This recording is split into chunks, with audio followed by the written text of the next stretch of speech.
마태복음 22장 23절부터 33절 말씀 함께 봉독하도록 하겠습니다.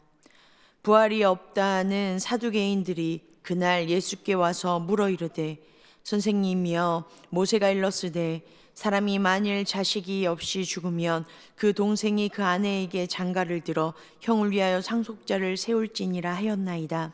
우리 중에 7형제가 있었는데 마지가 장가 들었다가 죽어 상속자가 없으므로 그 아내를 그 동생에게 물려주고 그 둘째와 셋째로 7째까지 그렇게 하다가 최후에 그 여자도 죽었나이다. 그런즉 그들이 다 그를 취하였으니 부활 때 7 중에 누구의 아내가 되리이까? 예수께서 대답하여 이르시되 너희가 성경도 하나님의 능력도 알지 못하는 고로 오해하였도다. 부활 때에는 장가도 아니가고 십집도 아니가고 하늘에 있는 천사들과 같으리니 죽은 자의 부활을 논할진대 하나님이 너희에게 말씀하신 바 나는 아브라함이 하나님이요 이삭이 하나님이요 야곱의 하나님이로라 하신 것을 읽어보지 못하였느냐? 하나님은 죽은 자의 하나님이 아니요 살아있는 자의 하나님이시니라 하시니 무리가 듣고 그의 가르침에 놀라더라. 아멘. 잠시 묵상하는 시간 갖도록 하겠습니다.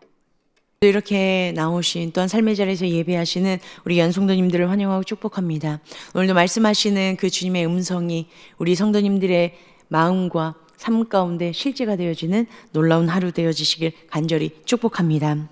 하나님께서 우리 가운데 주셨던 많은 말씀 가운데 참 은혜가 되는 말씀이 있다면 바로 예수님께서 이 땅 가운데 와주셔서 우리의 죄를 사해 주셨던 그 모든 행적들이 우리들의 삶에 힘이 되어지고 은혜가 되어지는 것 같습니다. 특히 마태복음에 보면요, 하나님께서 이 땅 가운데 행하시고 싶으셨던 것들에 대해서 특히 복음서에 보면 우리 예수님이 우리 가운데 어떠한 분이신지에 대해서 명확하게 나타내 주고 있고요. 그리고 마태복음을 세 분류로 나눈다라고 이야기를 했었는데요. 그 부분에 이제 마지막 부분을 지금 저희가 나아가고 있습니다. 21장부터 28장까지를 나누고 있는데 거기에서 또 두 부류로 나눈다면 21장부터 25장까지 나눌 수 있고요. 그리고 26장부터 28장까지 다시 두 분류로 나눌 수가 있습니다. 21장부터 25장까지는요. 이제 부활과 승천 그리고 재림 사이에 있는 하나님의 나라인 교회에 대해서 예수님께서 다시 한번 반복해서 말씀해 주시는 것들을 이야기해 주고 있고요. 그리고 26장부터 28장까지는요. 십자가와 부활에 대해서 하나님께서 보여주고 계십니다. 그리고 오늘 이 본문 말씀 23절부터 이 33절을 볼 때는요. 그냥 이 한 부분만 볼 수가 없습니다. 21장부터 25장은요. 한 묶음으로 보는 것이 가장 좋고요. 그리고 이 모든 내용들이 연결되어져 있습니다. 그래서 다 볼 수는 없지만 저희가 어떤 부분이 연결되어져 있는지만 살짝 보도록 하겠습니다. 앞부분만 보면 참 좋을 것 같은데요. 3, 3으로 나눠져 있습니다. 그것은요. 앞에 21장부터 보니까요. 세 가지 비유가 나와 있습니다. 그리고요. 이제 저희가 바라봤던 거는 두 번째 논쟁을 얘기하고 있는데 어저께 보니까요. 세금에 대한 논쟁이 있었죠. 그래서 22장 15절부터 나오는 이 논쟁이 세 가지가 있습니다. 그래서 예수님께서 21장 28절부터 32절까지 첫 번째 비유, 두 아들에 대해서 비유를 해주고 계시고요. 그리고 21장 33절부터 46절까지 포도원 주인과 그리고 소농장인들에 대한 비유를 해주고 계시고요. 그리고 22장 1절부터 14절까지 임금과 잔치상을 베푸는 비유를 해주십니다. 이 세 가지 비유가요. 바로 오늘 바라보는 이 논쟁, 두 번째 논쟁, 그리고 내일 바라볼 세 번째 논쟁과 연관이 있다라는 것입니다. 그래서 어저께 바라봤었던 그것 중에 바로 어떤 것을 얘기해 주고 있었냐면요. 바로 세금에 대한 논쟁. 그것도 바리새인들과 헤롯 땅인 두 부류가 와서 예수님께 세금에 대한 논쟁을 하며 나아가고 있습니다. 그리고요. 오늘은요. 바리새인들이 그 얘기를 못했다라는 것들 예수님께서 사두개인 바리새인들의 그 얘기들을 지혜롭게 하셨다라는 것들을 듣고 사두개인들이 이제 나서기 시작했습니다. 그 내용들이 어디와 지금 맞아 떨어졌냐면요. 바로 21장 포도원 주인과 소 농장인 비유와 맞아 떨어지고 있습니다. 어떤 것을 얘기해 주고 있었죠? 그 주인이 원했던 건 단 한 가지였다라는 것만 기억하면 좋을 것 같습니다. 그의 열매를 받으려고, 주인의 열매를 받으려고 보냈다라는 것입니다. 그런데 어떤 일들이 일어났죠? 주지 않았습니다. 그렇다면 그 열매와 지금 이 사두개인들이 얘기하는 지금 이 논쟁에 대해서 어떠한 부분들이 맞아떨어지고 우리는 어떤 것들을 바라봐야 될지에 대해서 한번 우리가 살펴보도록 하겠습니다. 23절에 보니까 이런 내용들이 나옵니다. 함께 읽도록 하겠습니다. 시작. 부활이 없다 하는 사두개인들이 그날 예수께 와서 물어 이르되 라고 얘기를 하고 있습니다. 여기에서 보니까 그날이라고 얘기하고 있습니다.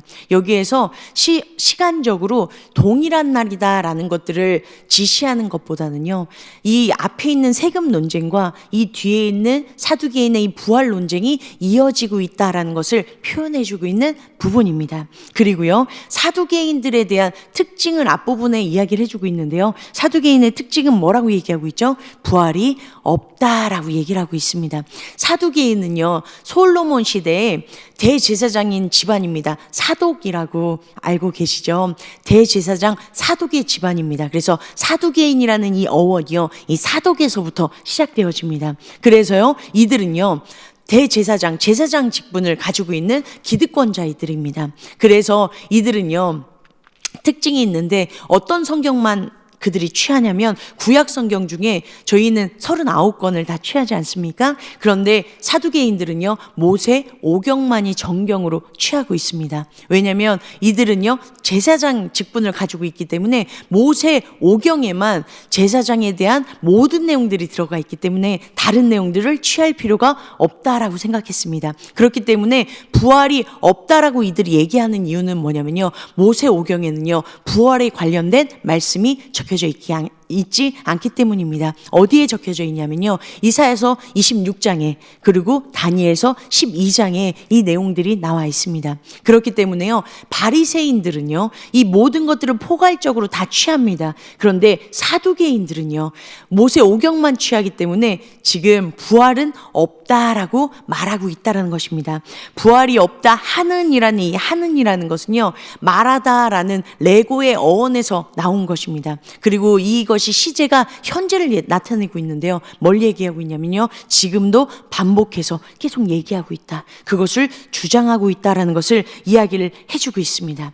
그래서 이런 특징을 가지고 있는 이 사두개인들이요, 예수님께 나옵니다. 그런데 어떤 것을 내포하고 가지고 있는 거죠? 어떻게든 꼬투리를 잡아서 예수님을 죽이고자 하는, 예수님을 몰락시키고자 하는 그런 마음을 가지고 나왔습니다. 그런데 24절에 보니까요, 어떻게 나오냐면 한번 보도록 하겠습니다. 시작. 선생님이요, 모세가 일렀으되 사람이 만일 자식이 없이 죽으면 장가를 들어 형을 위하여 상속자를 세울지니라 하였나이다 라고 얘기를 하고 있습니다. 지금 사두개인들이요, 예수님께 나오는데 뭐라고 호칭을 얘기하고 있냐면요, 선생님이라고 얘기를 하고 있습니다. 이 선생님이라는 이 단어는요, 상대방에 대한 존경과 상대방을 높이는 존중에 대한 얘기를 하고 있는 건데요, 그 표현을 하고 있는 건데, 그런데 사두개인들은요, 그런 채 하는 겁니다. 정말 존경하기 때문에 선생님이라고 부르는 것이 아니라 자신들의 속내는 숨기고요, 그리고 다가가서 이것들을 끌어내기 위한 하나의 방편이었다라는 것입니다. 사무엘 하에 보면요, 다윗이 압살롬의 그 핍박에서 다시 돌아와서요, 그 아픔에서 이제 돌아와서 아마사에게 내가 군대 장관으로 당신을 세우겠다라고 얘기를 합니다. 그랬을 때 그것을 들은 요압이요, 아마사를 죽이려고 이제 마음을 품고 있죠. 그러다가 이제 만납니다. 그리고 나서 이제 아마사를 만났을 때 이제 칼이 이제 떨어뜨리는 척합니다. 그리고 칼을 떨어뜨리고 나서요, 인사를 합니다. 내 형은 평안하십니까? 라고 인사를 하면서 다른 손에는 칼을 쥐고 있었습니다. 그런데 아마사가 그것을 인지하지 못하고요, 그 인사를 받다가 바로 죽는 그런 일들이 일어납니다. 이게 바로 한쪽 손에는 칼을 들고 있는 거고 그리고 말로는 평안을 얘기하는 이 내용이 바로 사두개인들이 지금 하는 모습이었다라는 것입니다. 그리고요, 뭐라고 얘기하고 있냐면요, 모세가 일렀으되라고 얘기를 하고 있습니다. 지금 정경, 그들이 얘기하고 있는 정경, 모세 오경에 대한 이 내용들을 얘기하고 있습니다. 그리고요, 모세 오경이 얘기하고 있는 것, 형수수치제도라고, 형사수치제도라고, 취사제도라고 해서 지금 이야기하고 있는 이 모든 것들, 형이 아내를 맞이했는데 그 아내와 함께 상속자를 낳지 못하면 그 다음에 그 상속자를 이어주는 것들에 대해서 이야기를 하고 있습니다. 이게 신명기 25장에 얘기하고 있고요. 그리고 창세기 38장에 이야기를 하고 있습니다. 유대인들이요, 자신들이 얘기하고 있는 것들이 근거가 있고 이거는 맞아 라고 할 때 어떤 것을 인용하냐면 성경을 인용하는 것들이 이들이 하는 방법이라고 합니다. 그래서 이 사두개인들은요, 뭘 인용하냐면요, 성경을 인용합니다. 왜냐하면 자신들이 얘기하는 건 성경에 나와 있기 때문에 근거가 있다. 그리고 맞는 이야기다라는 것을 얘기해주고 싶었기 때문입니다. 그런데 여기에서 보니까요, 이들은 뭐라고 표현하냐면 이 안에 부활이 없다라는 것을 내포하는 단어를 포함하고 있습니다. 그게 뭐냐면 24절 맨 끝에 보니까 형을 위하여 상속자를 세울지니라 라고 얘기를 하고 있습니다. 여기에서 이 세울지니라 라는 이 단어는요, 부활이라는 이 단어를 동사형으로 바꾼 그 단어입니다. 그래서 사두개인은 어떤 것을 얘기하고 있는 거냐면요, 형을 위해서, 그 죽은 형을 위해서 상속자를 세우는 것, 상속자를 낳아주는 것, 이것이 바로 부활의 개념이지 않냐. 이것이 죽고 나서 이루어지는 것이 아니라 현세에 이런 일들을 세워야 되는 것이지 않냐라는 것을 근거로 지금 사두개인들이 얘기하고 있다는 것입니다. 그래서 25절에 보니까 뭐라고 얘기하냐면요, 우리 중에 7형제가 있었는데, 아까 말씀드렸던 것처럼요, 지금 7형제, 7이라는 숫자를 씁니다. 7이라는 숫자는 어떤 걸 내포하고 있죠?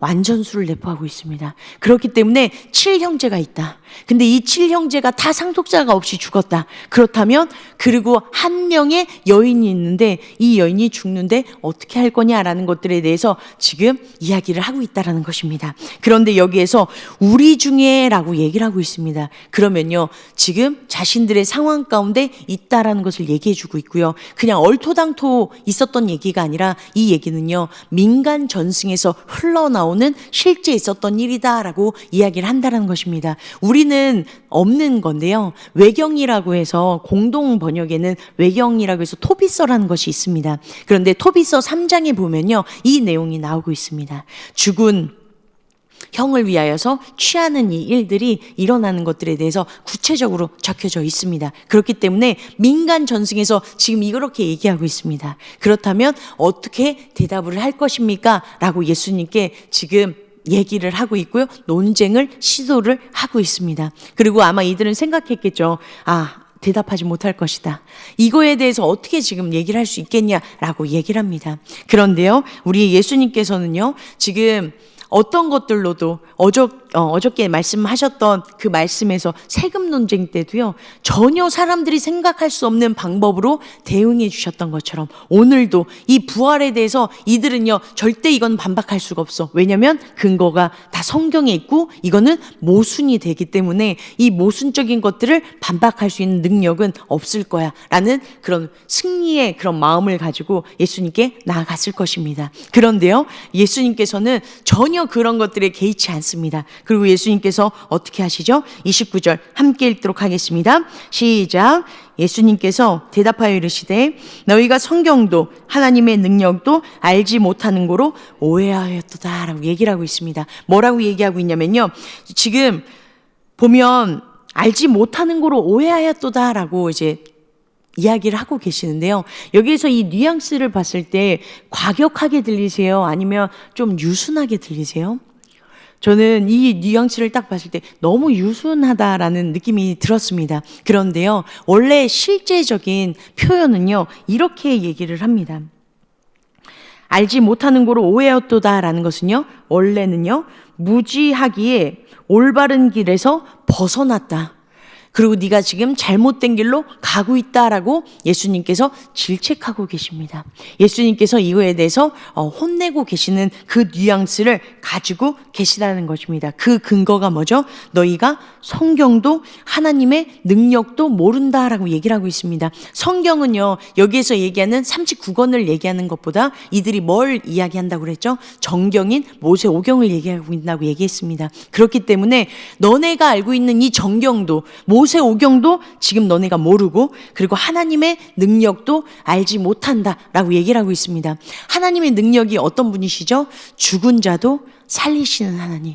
모든 것 가운데서 하나님께서 뛰어나시고 초월하신 그 하나님을 이야기를 하고 계시다라는 것입니다. 분명히 아브라함이 자기의 아들을 바칠 때 하나님께서 그 아들을 바치려고 했을 때 아브라함이 히브리서에서 가니까 어떤 믿음을 가지고 있었다라고 얘기를 하고 있냐면요, 죽은 자도 살리실 분, 그분이 바로 우리 하나님이시라는 믿음을 가지고 이 일을 행했다라고 이야기를 하고 있습니다. 그러면요, 성경을 연구한다는 제사장들이요, 아브라함의 그 믿음, 죽은 자도 살리시는 그 하나님의 그 믿음을 가지고 나아갔는데, 그러면 너네는 지금 그것을 알지 못하느냐라고 얘기를 하고 있고요. 그리고 하나님께서 또 뭐라고 말씀해 주셨냐면요, 32절 함께 읽도록 하겠습니다. 나는 아브라함의 하나님이요 이삭의 하나님이요 야곱의 하나님이로다 하신 것을 읽어보지 못하였느냐? 하나님은 죽은 자의 하나님이 아니요 살아있는 자의 하나님이시니라 하니라. 아멘. 하나님께서 자신을 뭐라고 표현하고 계시냐면요, 출애굽기 3장 6절을 예수님께서 인용하셨습니다. 다 정경만 인용을 하십니다. 그리고 모세오경, 이들이 얘기하는 이 정경만 인용을 합니다. 그래서 지금 너네가 알고 있는 것들은 다가 아니다. 그리고 너네가 필요한 부분만 뽑아내는 것은 하나님의 뜻이 아니다라는 것을 예수님께서 철저히 보여주고 계시다라는 것입니다. 나는 아브라함의 하나님이요 이삭의 하나님이요 야곱의 하나님이시다라고 말씀을 해주셨습니다. 하나님께서 자신을 나타내 주실 때 이렇게 표현해 주셨던 이유가 뭐죠?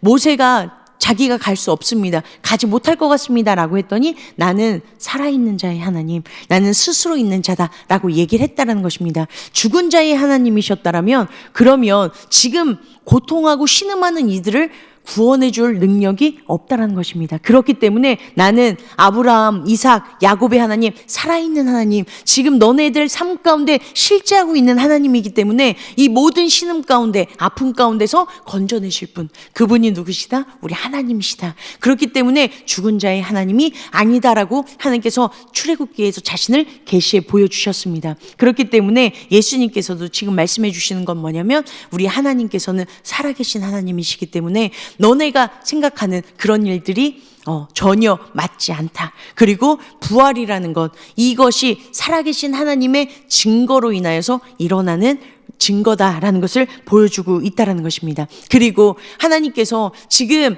일하고 계시는 일들이 너네가 잘못된 길로 무지하기 때문에 잘못된 길로 빠지고 있다라는 것을 예수님께서 바른 길로 인도해 주고 계시는 것을 보여주고 있습니다. 그리고요, 다시 부활할 때는 뭐라고 말씀해 주시냐면요, 지금 몸을 가지고 장가도 가지 않고 시집도 가지 않는 이런 일들이 일어날 것이다. 이것은 우리가 육체적인 부활이 아니라 초월적인 다른 형상으로, 그런 다른 형태로 일어날 것이다 라는 것을 이야기해 주고 계시다라는 것입니다. 지금 예수님께서요, 그의 열매, 소장 농민들에 대한 그 비유와 지금 이 사두개인들의 이 부활이라는 것이 그럼 도대체 어떤 연관성이 있냐라는 것을 우리가 바라볼 때 어떤 것이냐면요, 이 사두개인들은 하나님의 말씀을 잘 알고 있다라고 얘기하고 있습니다. 그런데 하나님께서 비유로 뭐라고 말씀해 주고 계시죠? 그의 열매를 얻기 원하신다. 하나님께서 하나님을 사랑하는 자들에게 원하시는 건 다른 것들이 아니라 그의 열매를 얻기 원하신다라고 분명히 이야기했다라는 것입니다. 그런데 사두개인들은요, 지금 뭘 논쟁하고 있냐면요, 열매는 없다라는 것입니다. 왜냐하면 지금 사두개인들은요, 유대인들의 기득권자들입니다. 그리고요, 이들은요, 지금 자신들이 가지고 있는 세속적인 그런 권력과 그 힘이 자신들의 탐욕으로 인하여서 가득 차 있기 때문에 그것을 놓을 수 없습니다. 그렇기 때문에 천국은요, 부활은요, 있을 수가 없는 거예요. 그것이 있으면요, 자신들이 지금 이 땅 가운데서 어떻게 해야 되는 거죠? 예수님 말씀처럼요, 내 이웃을 내 몸처럼 사랑해야 되고요. 그리고 예수님께서 말씀해 주셨던 부자 청년처럼요, 가지고 있는 모든 것들을 팔아서 가난한 자들에게 나눠줘야 된다는 것입니다. 그런데요, 그걸 하고 싶지 않은 겁니다. 왜? 지금 이 땅 가운데에서만 살면 어떻게 하고 싶은 거죠? 누리고 싶은 거죠. 내가 가지고 있는 거 다 쓸 때까지 다 누려야 되는 것, 그것이 바로 이들이 가지고 있는 탐욕적인 마음이라는 것입니다. 하나님께서 원하시는 건, 하나님께서 바라시는 건 열매인데 지금 이들은요, 열매는 필요 없다. 지금 눈앞에 보이는 것, 보이는 대로 살아가고 느끼는 대로 살아가는 것, 지금 그것으로만 내가 만족하면 된다라고 얘기하는 이 사두개인들, 지금 기득권자들에 대해서 질책하며 나아가고 계시다는 것입니다. 그리고 예수님께서 그러면 어떤 것을 원하고 계시냐? 살아계신 하나님, 지금도 살아계신 하나님께서 우리 가운데 주기 원하시는 건 이 땅 가운데서의 삶이 아니라 앞으로 우리가 영원히 살 그곳, 천국에서의, 하나님의 나라에서의 그 삶이 우리 가운데 훨씬 더 중요하다는 것들을 말씀해 주고 계시다는 것입니다.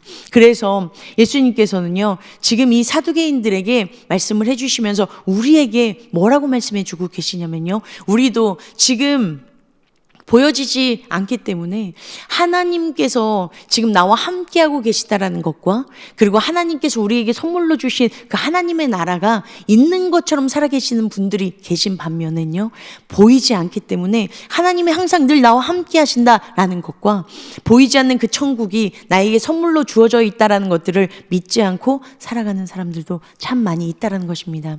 제가 중고등부 수련회를 이제 갔다 오면서 중등부 친구들과 고등부 친구들과 원투원을 했습니다.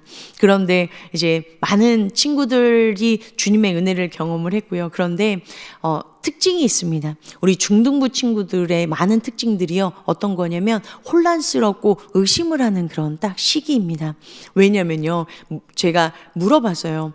하나님에 대해서 혹시 믿니?라고 했더니 아직은 믿어지지 않는다라는 친구들이 정말 많았습니다. 그래서 물어봤을 때 어떤 거였었냐면, 그 친구들이 그거에 대해서 자신들이 받아들이기 조금 힘들다고 그러더라고요. 그래서 제가 생각하니까 어떤 것들 때문이냐면요, 아이들이 초등학교 때까지 참 아름답지 않습니까? 정말 열심히 하고, 그런데 왜 이렇게 변하냐라고 하니까 중학교 올라오면서부터 과학을 배우기 시작하고요, 철학이라는 것들이 들어오기 시작하면서 아이들이 생각하지 못했던 것들이 막 들어오기 시작합니다. 그러다 보니까 아이들이요, 그것을 수용하기 시작하고요, 그리고 그것을 받아들이기 시작하고, 그러다 보니까 하나님의 존재와 이 과학, 눈에 보이는 이 존재들이 부딪히기 시작합니다. 그러니까 이들이 선택을 하는데 어떤 걸 선택하냐면요, 보이는 것들을 선택하기 시작합니다. 왜냐하면 하나님은 보이지 않기 때문입니다. 그리고 또 어떤 것 때문이냐면요, 하나님을 믿는 게 너무 어렵기 때문입니다. 우리가 마태복음에 보면 산상수훈이 있지 않습니까? 5장부터 7장까지 나와 있는 이 내용들 읽어보시면 너무 버거운 일들이 참 많이 있잖아요. 내가 사랑하는 사람만 사랑하면 그것이 무슨 상이 되겠냐? 원수까지도 사랑해야 된다라는 그 말씀을 예수님께서 해주시면서 우리 하나님의 온전한 같이 너네도 온전하라라고 얘기를 합니다. 여기에서 이 온전하다라는 이 뜻은요, 정말 깨끗하고 흠이 없다라는 뜻이 아니라요, 전적으로 내어준다라는 뜻을 내포하고 있다라고 합니다. 그러면요, 지금 어떤 것을 얘기하고 있죠? 전적으로 자신을 내어주는 것, 희생하는 것을 지금 내포하고 있기 때문에 쉬운가요? 어려운가요? 너무 어렵죠. 그렇기 때문에 어린 친구들도요, 쉬운 길을 선택하는 거였더라고요. 그러다가 감사한 건요, 그 아이들이 포기하지 않고 이 안에 머물러 있으면 하나님의 은혜로 그들의 마음 가운데 있었던 그렇게 쉽게 살려고 했던 마음들, 그리고 눈에 보이는 대로 느낀 대로 살려고 했던 그 마음들이요, 주님의 은혜로 녹아지는 놀라운 역사들이 일어난다라는 것입니다. 그렇기 때문에 우리도 쉽지 않습니다.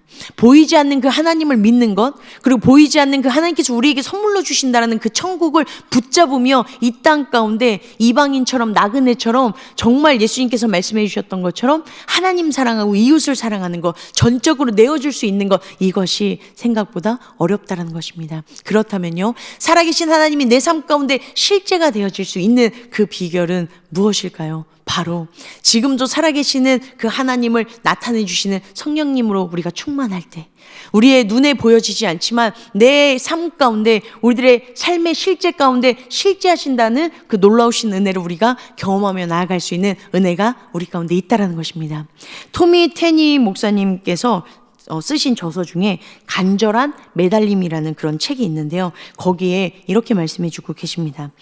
과거 하나님은 경비행기가 착륙하는 것처럼 이 땅에 성령의 능력으로 임하셨지만 지금은 보잉 747 전보 여행기처럼 우리 머리 위를 순회 중이시다.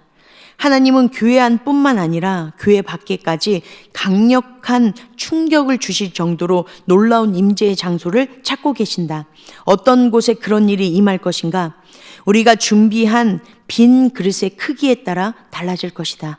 하나님은 우리가 기름을 얼마만큼 소유하고 있는지는 문제 삼지 않으신다. 오히려 하나님은 우리가 얼마만큼의 빈 그릇을 준비하고 있는지를 주목하신다 라고 말씀해 주고 계십니다. 우리가 가지고 있는 기름에 주목하고 있는 것이 아니라요, 우리 하나님께서는 우리가 가지고 있는 빈 그릇, 그래서 하나님께서 담아주실 수 있는 그 빈 그릇을 원하시고 계신다라고 얘기를 하고 있습니다. 우리가 성령 충만하기 위해서는요, 우리가 빈 그릇이 되어줘야 됩니다. 그러면 빈 그릇이 되기 위해서는 우리가 어떻게 해야 될까요? 바로 우리가 가지고 있는 것들, 우리가 채워져 있는 것들을 부어버리고 깨끗하게 그 빈 그릇으로 하나님 앞에 나아가는 것, 그것이 바로 우리가 해야 되는 것임을 이야기해 주고 있습니다. 지금도 하나님은 살아계시고 우리와 함께하고 계십니다. 이 살아계신 하나님의 이 놀라우신 역사와 능력은요, 빈 그릇 가운데 채워주시길 소망하고 계시고 채워주실 것입니다. 우리 사랑하는 우리 귀한 성도님들 한 분 한 분께서 오늘도 살아계신 그 하나님의 그 임재를 경험하기 위해서 빈 그릇으로 하나님 앞에 나아가시고, 내 가운데 지금 채워져 있는 것들이 있다면 부어지는 작업들이 이루어져서 하나님께서 우리 가운데 강력하게 임하시는 그 임재의 은혜가 오늘의 삶 가운데, 앞으로의 삶 가운데 넘쳐 흐르시는 우리 귀한 성도님들의 삶 되어지시길 간절히 축복합니다. 이 시간 함께 기도하도록 하겠습니다.